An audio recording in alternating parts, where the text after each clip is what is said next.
Lucro presumido. Lá no registro 0010 tem um campo novo a partir deste ano. Que campo é este?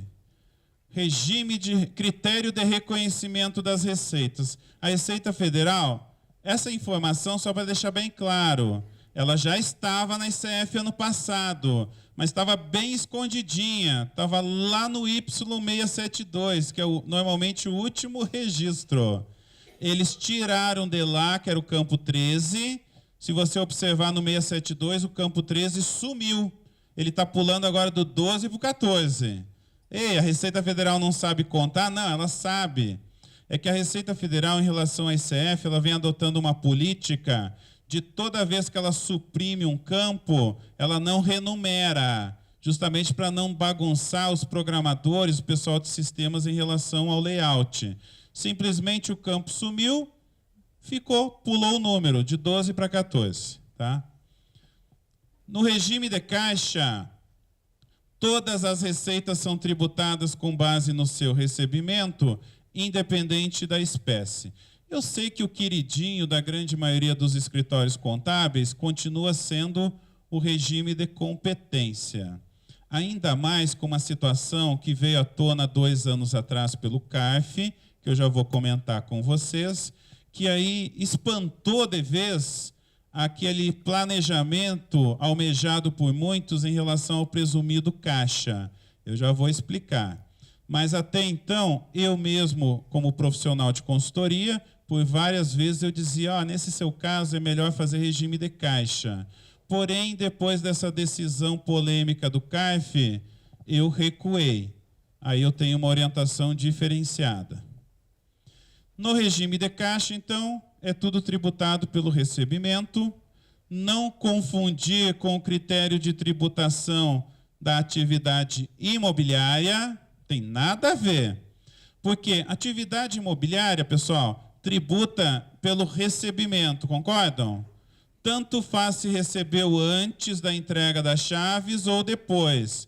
Entrou dinheiro na incorporação imobiliária, bingo, já tem que pagar imposto. Seja real ou presumido. É aí que eu queria chegar. Existe lucro real regime de caixa? Não existe. Então, eu não tenho que marcar, no caso da ICF da imobiliária, necessariamente aqui regime de caixa. Eu posso deixar regime de competência, porque a lei federal já diz, aquilo que for recebido de prestações da atividade imobiliária já é naturalmente tributada pelo recebimento, abre aspas, caixa. Então, não preciso mudar aqui na ICF a forma, o critério de reconhecimento das receitas. Resumindo, eu vou deixar competência igual e vou tributar por caixa. Agora, eu não posso tributar por caixa, são as chamadas outras receitas. As outras receitas, não. As outras receitas devem ser tributadas por competência. Muito bem. E aqui que eu te expliquei, né, que o CARF começou isso ano retrasado. Depois desse acórdão tem mais um outro acórdão mais recente e que vem batendo nessa tecla. Eu discordo, só para vocês entenderem, essa decisão do CARF foi pau a pau. Quem desempatou ela foi agora não me lembro, não é o presidente, sei lá, eu acho que é o presidente, né, do colegiado.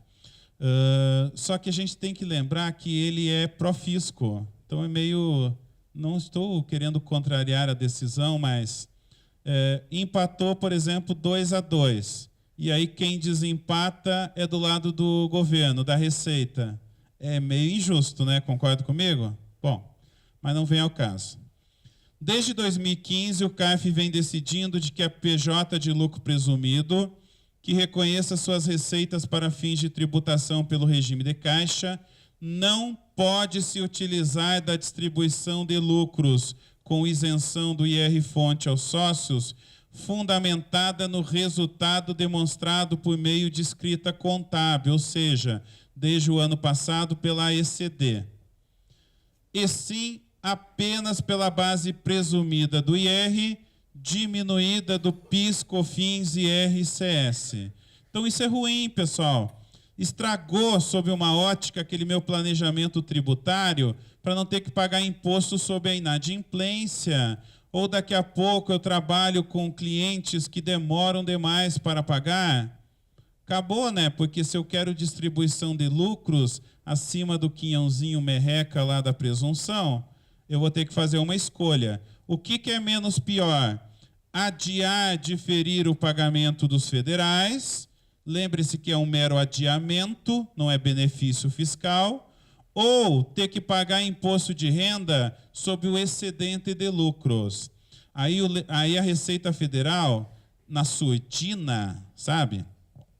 O que ela fez? Lá na IN 1700, que foi publicada em março, ela colocou que esse excedente que haja do tributável em relação ao isento tem que ser tributado o IR 35%. Isso mesmo, você não entendeu errado. 35% exclusivo na fonte. Quando eu faço 35% por dentro, dá 53%. Ou seja, para cada R$1.000 de excesso, eu tenho que pagar R$531 e bolinha para a Receita Federal. Ui, é dolorosa, não é verdade? Então, pense bem agora quanto a adotar ou não o critério de regime de caixa para lucro presumido. Aqui fica para a tua ciência nos slides o primeiro acórdão que versou sobre o assunto. Ele é de 2015. Eu vou ler aqui o destaque do acórdão. Uma vez que o critério de contabilização comercial é o regime de competência e seu lucro presumido foi apurado com base no regime de caixa, estamos diante de critérios distintos, alternativos, não simultâneos, não passíveis de serem comparados para o fim de avaliação do lucro a ser distribuído com isenção. Só para deixar bem claro o meu ponto de vista. Eu concordo em gênero, número e grau com o que diz o acórdão, só tem um pequeno problema, pequeno, estou sendo irônico. Não tem fundamentação na lei. A lei, quando ela diz que eu posso utilizar o resultado contábil, em nenhum momento ela coloca que só posso utilizar o resultado contábil no regime de competência. Ela omitiu isso. Se omitiu, eu entendo que pode usar para os dois regimes. Então, o Edson só não concorda com a questão de que falta um embasamento legal. Resumindo, se você quiser levar para a esfera judicial, eu não tenho dúvida alguma que você ganha. Na esfera judicial, leva. Mas na esfera administrativa, como o CARF tem o seu peso, não vai levar. Tá? Então, se você se sentiu prejudicado e estivermos falando de valores relevantes, o negócio é procurar assessoria jurídica e levar para os meios judiciais.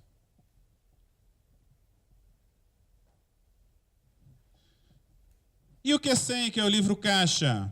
Está lá na tua página 44 da apostila, quem optou por trazer a apostila que eu preparei no Word e que provavelmente ficou disponibilizada para vocês em formato PDF.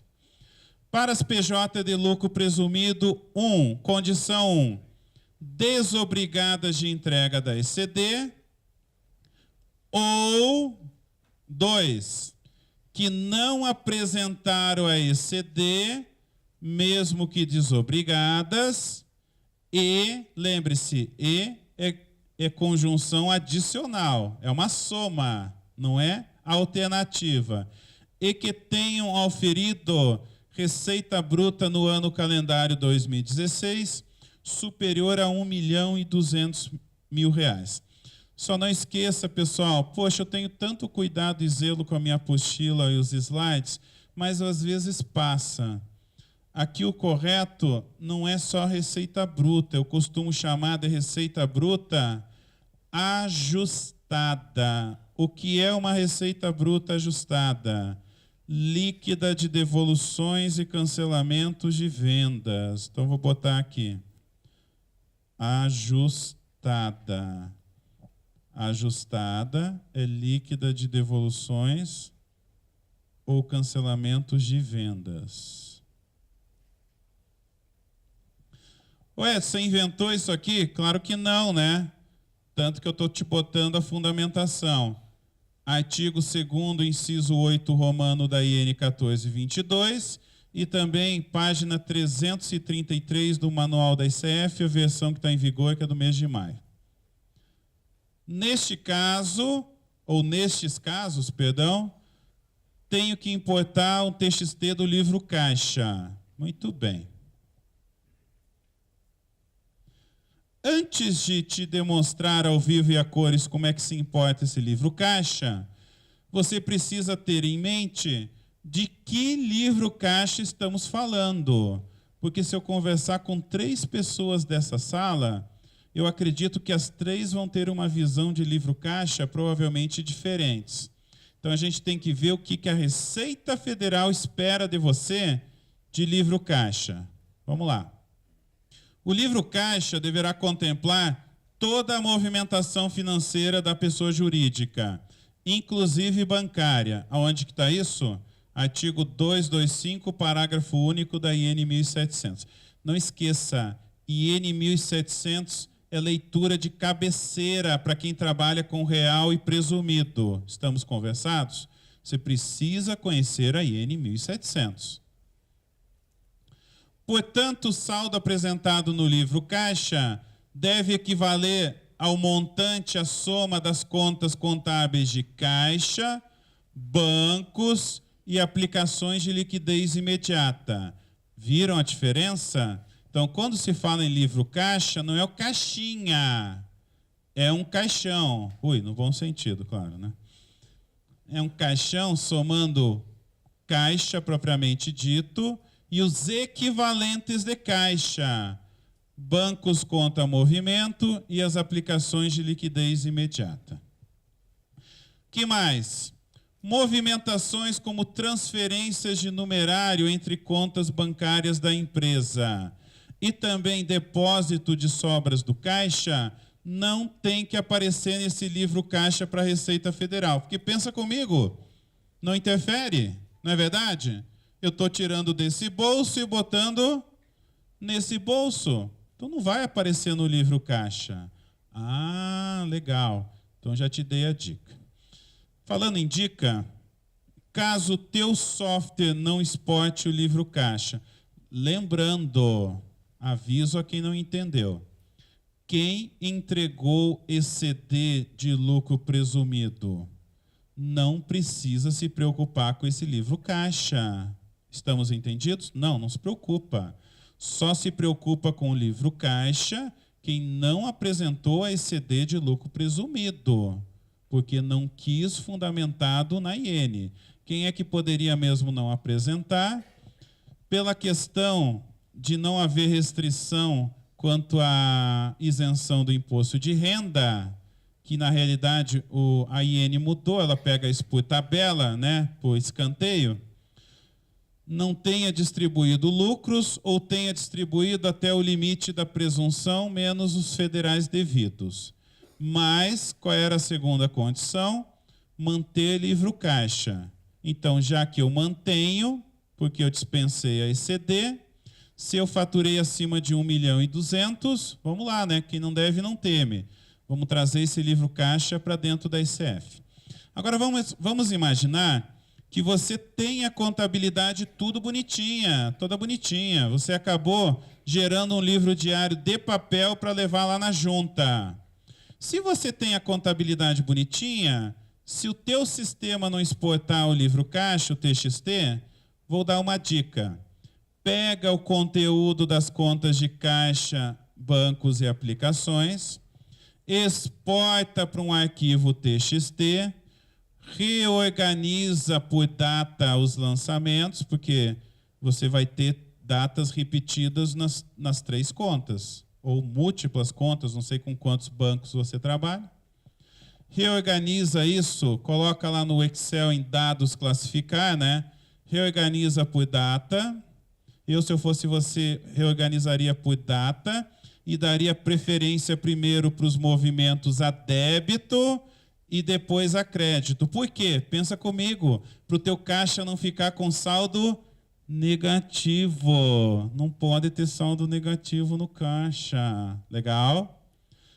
E depois, próxima etapa, limpa todos os lançamentos que são entre bancos ou caixa. Tem depósito de caixa no banco? Exclui. Tem transferência do Banco do Brasil para o Santander? Exclui. Entenderam? Pronto. O que você agora tem em suas mãos? O livro caixa. Aí é só jogar para uma estrutura que fique igualzinha à do arquivo TXT da Receita. Vai lá e importa. Pessoal, no curso que eu estou dando do prático da ICF, deixa eu até abrir aqui para vocês, eu disponibilizo um modelinho padrão, e nesse modelinho já está até a fórmula aqui do lado para converter para o TXT, entenderam? Ou seja, imaginemos que você chegou naquela informação do lado, que é exatamente igual a de um razão contábil, jogou, põe a fórmula do Excel do lado, depois Ctrl+C, Ctrl+V para um bloco de notas. Resolvido o arquivo que você precisa importar, bloco K da ICF. Entenderam? Tá?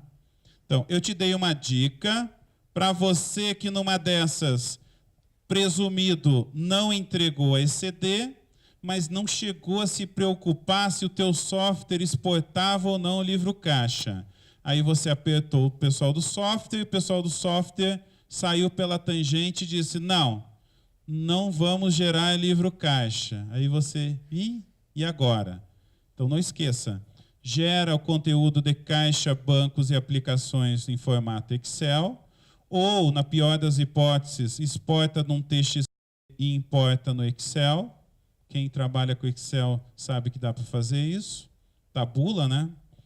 Depois, organiza, tira as linhas desnecessárias, como transferências entre contas bancárias e depósitos de sobras do caixa no banco. Converte para esse formato como está aqui no formulário. E aí joga a formulazinha no Excel. Tá? Então, formulazinha no Excel. Depois, olha o que eu faço. Ctrl+C.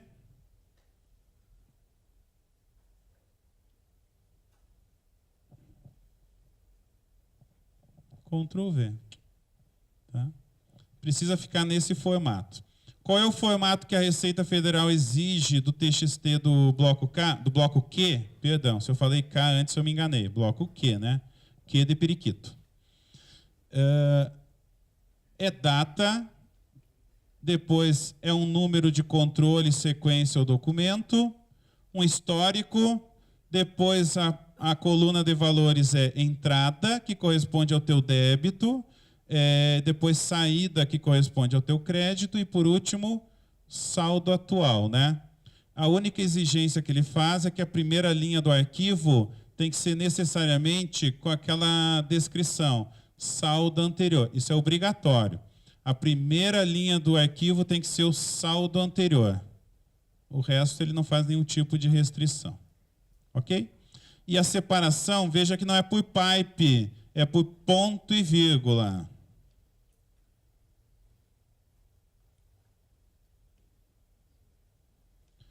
Deixa eu abrir aqui, então, o maluco presumido.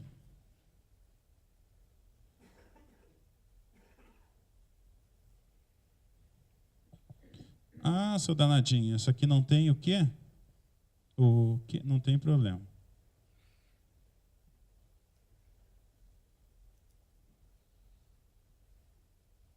Deixa eu ver aqui. Como diria o Faustão, quem sabe faz ao vivo, né? Vou criar rapidinho uma aqui.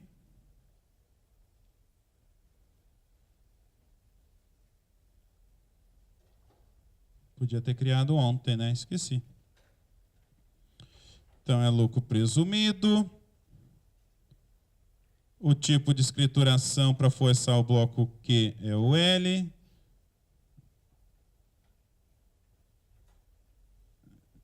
Já vou comentar ali sobre outras situações, tá? E agora sim, ó. Apareceu lá. Q100, né? Muito bem. Aí eu chego aqui nesse botãozinho demais. Cadê o... Deixa eu salvar o arquivo.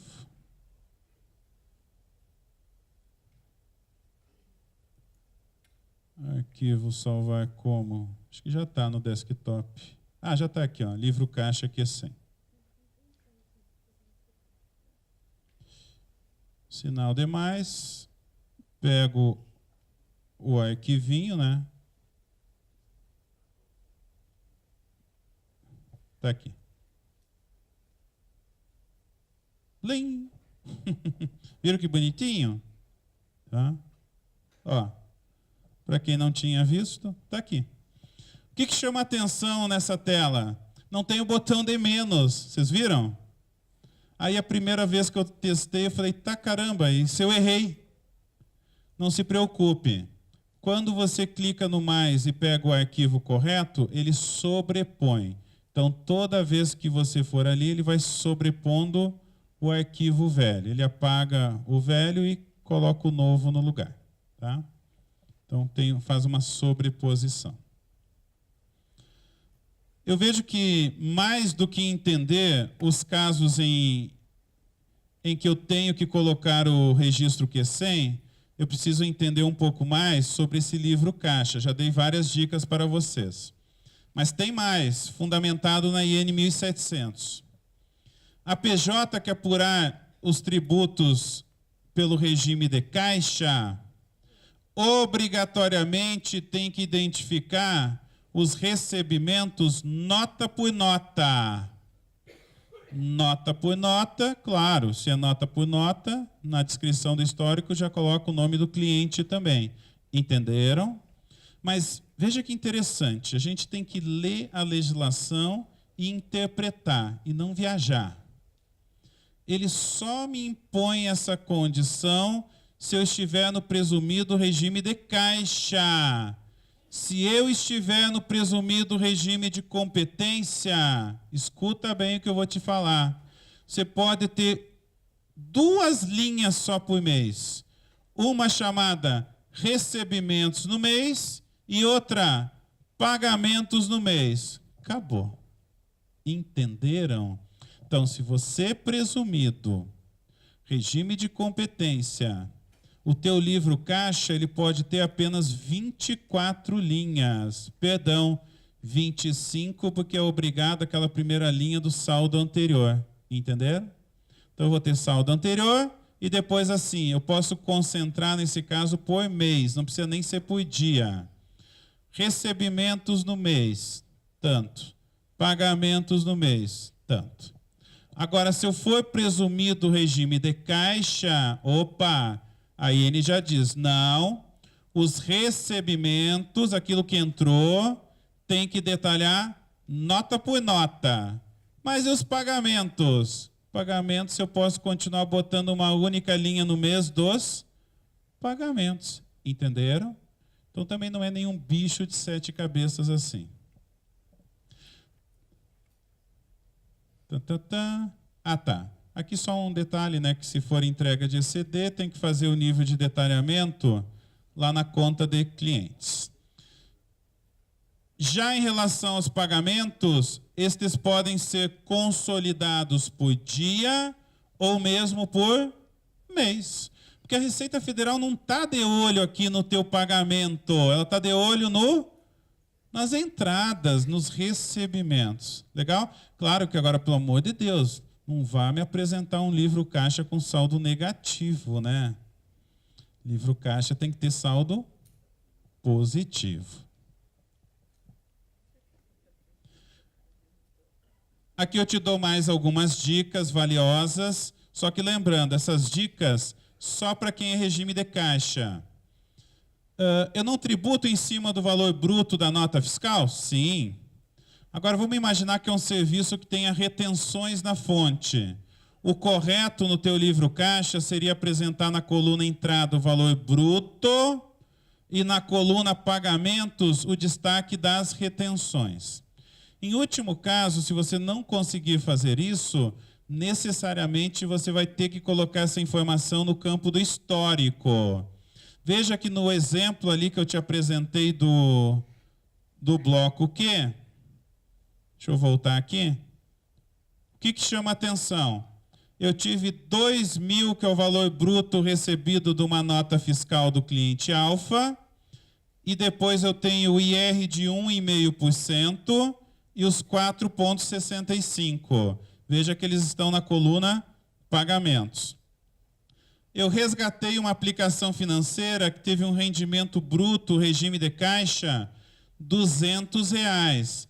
Mas veja que o IR da aplicação foi para a coluna pagamentos, os 22,5%, 45. Sim, porque eu tenho que isolar nessa coluna de entrada tudo aquilo que vai compor a base de cálculo do meu IRCS presumido, só se for regime de caixa. Legal? Regime de competência, já te falei que pode ser 2 linhas, recebimentos, pagamentos e fechou a conta.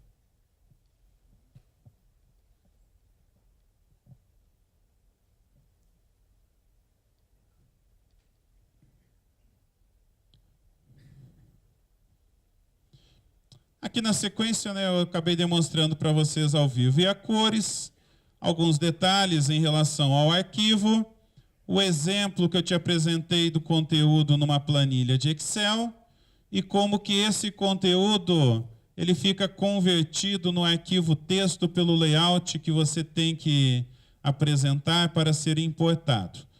Veja que não é nada de grande, assim, grande dificuldade.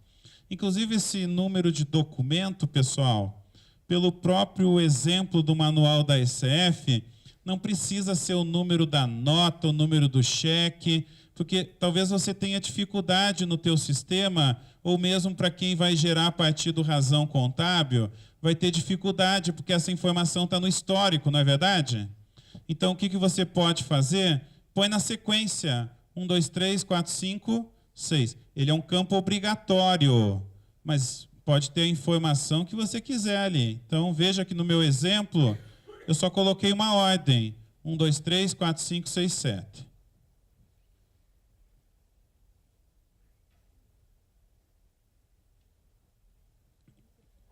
O que eu te demonstrei agora há pouco no próprio PVA, está sendo exposto aqui também no seu slide.